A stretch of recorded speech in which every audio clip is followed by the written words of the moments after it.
on 7th and the initial stages, there were losses, but the numbers, and that's not important.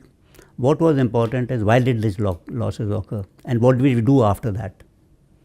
So, we rectified tactics and then went back on 7th, 8th and 10th in large numbers to hit air bases deep inside Pakistan, penetrated all their air defenses with impunity, carried out precision strikes. So, Air Force went into a short mode as to why did this happen.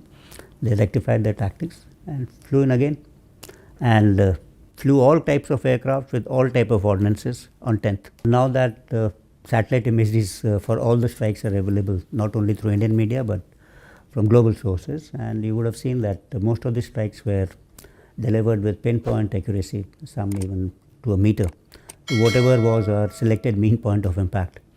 So, we were quite certain that none of them will go astray and they will land at the places where we desired them. There is a lot of space before that nuclear threshold is crossed, a lot of signaling before that. I think nothing like that happened. Over a period of time, as I said in a couple of other meetings, that there is a lot of space for conventional operations which has been created, and this will be the new norm. It's my personal view again that the most rational people are people in uniform when conflict takes place. That's because they understand that conflict can swing either way.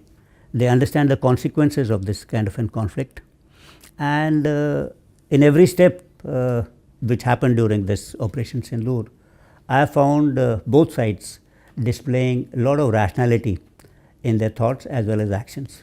So, why should we assume that in the nuclear domain there will be irrationality on someone else's part? I think that they will be subjected to very, very rational kind of an behavior. So, while this was unfolding from 22nd onwards, we did not find any unusual activity in the operational or tactical depth of our northern borders, and things were generally all right. And as regard assistance provided to Pakistan during this particular conflict, you all aware that almost 80% of the equipment which Pakistan has procured in the past few years actually has been procured from China. So, I am sure some kind of an support from the OEM etc. to refine problems, rectification, maintenance, these kind of support certainly would have been provided. I think Government of India has made it quite clear.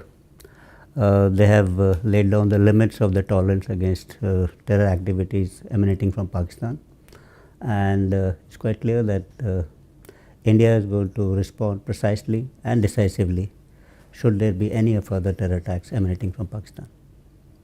So, that's I think has its own dynamics as far as the armed forces are concerned. It will require us to be prepared 24/7.